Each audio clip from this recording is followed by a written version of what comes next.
1111 VC firm. We're on episode 2. Let's recap episode 1, entering 2020 with perfect credit. Key takeaways were that credit building takes time, discipline, consistency, and in fact, you should be constantly checking your score every day.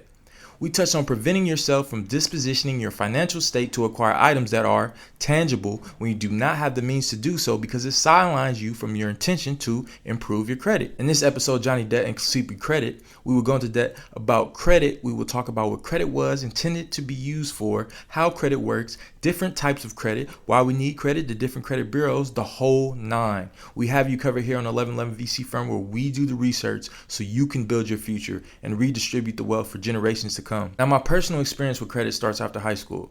I applied for 3 credit cards at the time. It's a similar to usual story of when you apply to one card, henceforth another card. My first credit limit was for $300. My second card was for $500. The last card that I applied for was for $300. So not a large amount of money.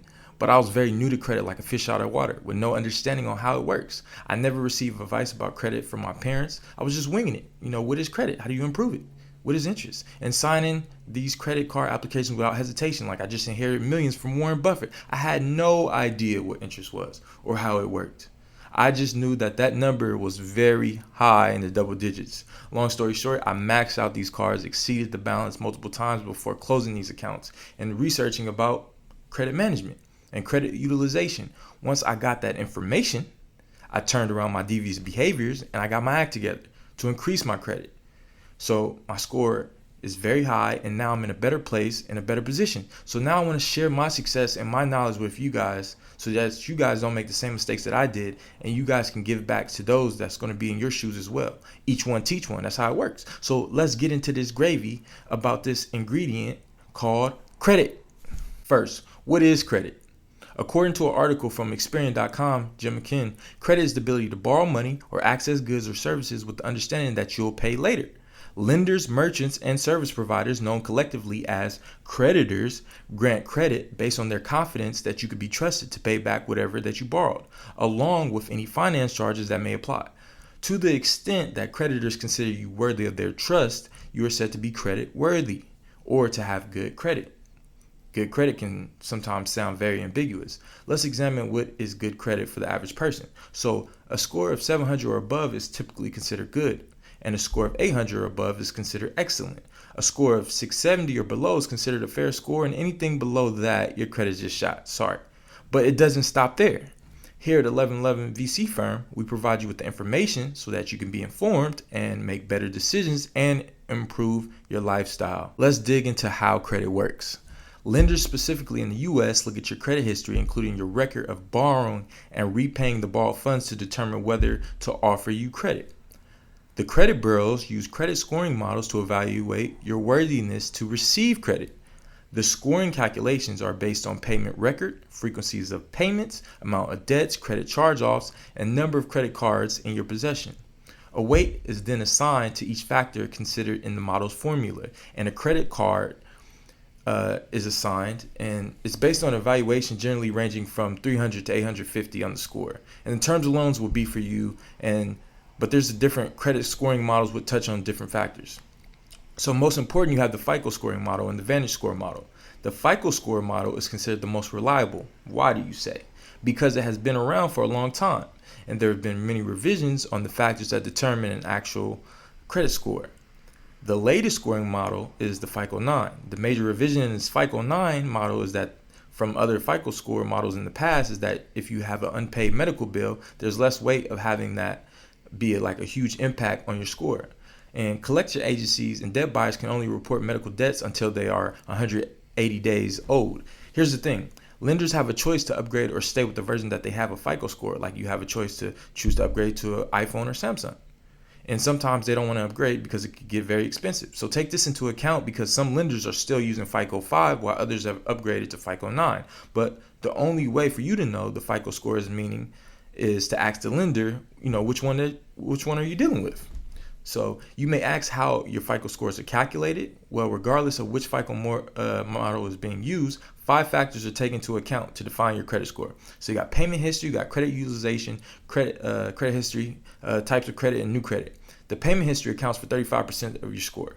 Let's say you're making your payments on time, right? Every month, you don't have any negative public records for lawsuits, liens, bankruptcies, or foreclosures, and you're doing very well in this category. Late payments are a negative, and the longer the late payment on a month versus a week gap, the more your score gets penalized. So touching on credit utilization, which counts for the next 30% of your FICO score, make sure that you don't spend close to your credit limit, even if you intend to pay off the bill every month. Your FICO likes you to use 30% or less of your available credit. For example, if you have $5,000 limit on your card, that means your limit, you're going to be spending less than $1,500 per month. Credit history is a third factor and accounts for 15% of determining your score. The longer you own a credit card, the more it improves your score if you pay it off every month. So credit use makes up 10% of determining your score. FICO wants you to know how many forms of credit you have, like credit cards, your auto, mortgage, utilities, and how well you can maintain them to create a healthy credit score. It is helpful to have different credit cards and loans on your credit report, but do not apply for too much credit too fast. Why, you say? Because that's a definite red flag to the credit bureaus that you may be desperate for credit. Lastly, new credit is the final 10% of the FICO scoring model equation to determine your score, as it's okay to apply for a credit card, but if you have multiple cards at the same time, it will come up as you trying to use a credit card to pay off another card that is negative. So the same applies to if you're asking for an auto loan and a home loan at the same time. You want to spread out these applications over time. So now you have the Vantage scoring model. The Vantage scoring model looks at things like paying on time, keeping credit card balancing low, avoiding new credit obligations, bank accounts, and other assets to calculate its score. Vantage score looks at 6 factors, including payment history, which accounts for 40% of your score and is considered high weight. Whether you pay on time will be the predictor of the risk. So late payments are still a negative and can appear on your credit report for 7 years. The next factor is age and the type of credit, which accounts for 21% of your score and is categorized as extreme weight. This looks at if you can handle all your payments on time simultaneously, like a 30-year mortgage, 5-year car loan, and credit card bills. If you seem to be maintaining a good record of on-time payments, you would do well in this category. The third factor is, again, credit utilization, which is 20% of your score calculation and extreme weight as well. Make sure to keep your utilization under 30%. That's very important. The next factor is total balances, which is 11% of your score, and it's medium weight. It's your total debt, current and delinquent. Lowering the debt increases your score and vice versa.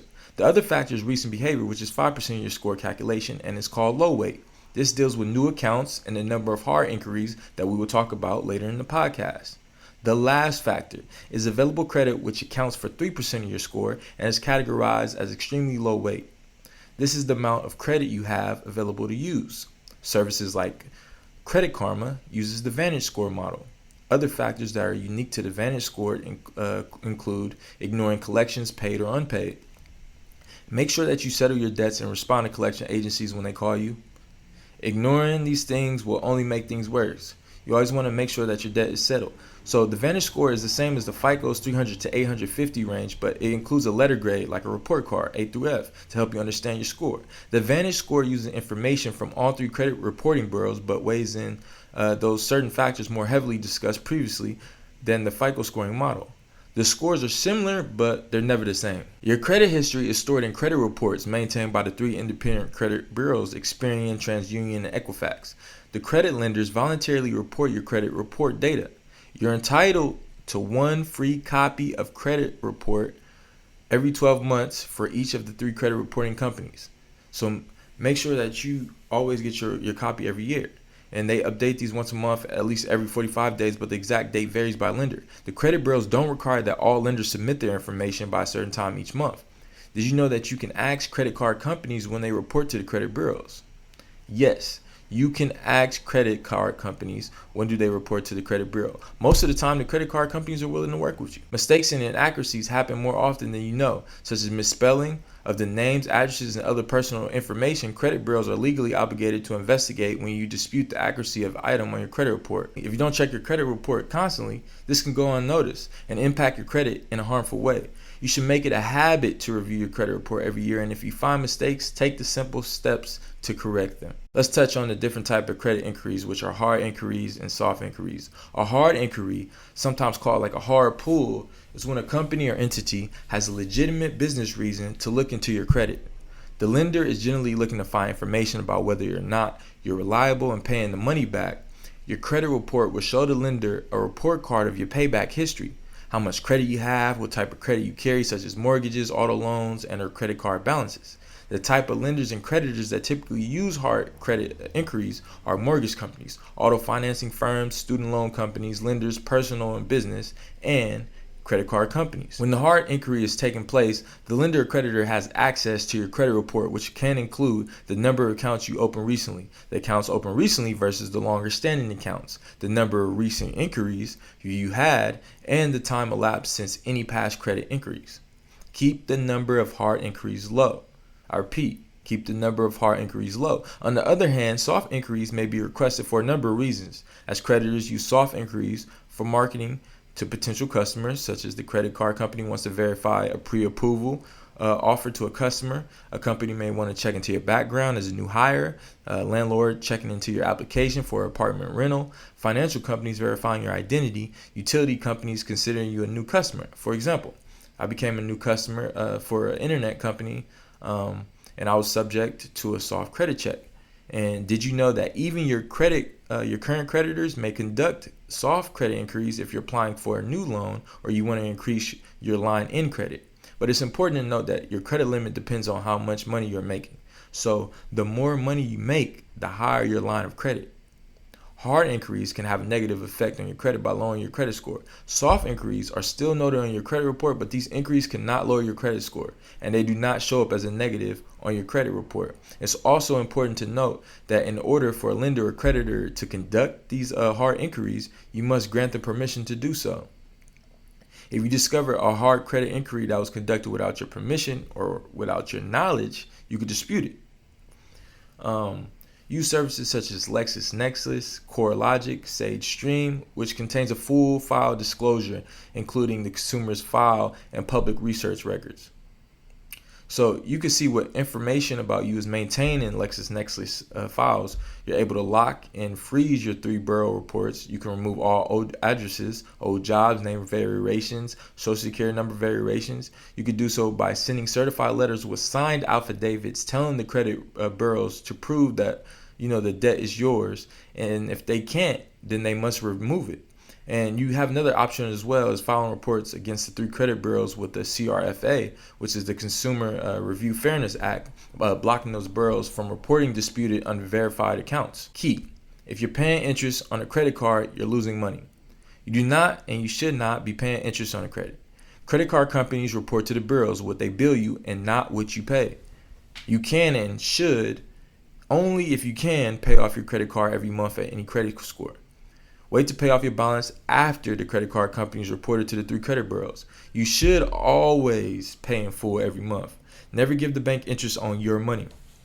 Shift the table. Let the bank pay you for using their cards. The credit card companies make money even without interest, as they make money from transaction fees that they get every time when your card is being used. Hint: this is how certain cards are able to offer rewards called cashbacks and other point incentives, as they are essentially sharing the fee revenue with the customer. Most of the time, these debts consolidation credit repair companies are charging you an arm and a leg for this information that you can find out for yourself with just a little bit of research. But here at 1111 VC Firm, we provide you with this information and insightful advice to get you started on your credit building journey. So thank you for tuning in for this episode of 1111 VC. Make sure to like, follow, and subscribe. We release a new episode every week. And check out our Patreon to keep this podcast going.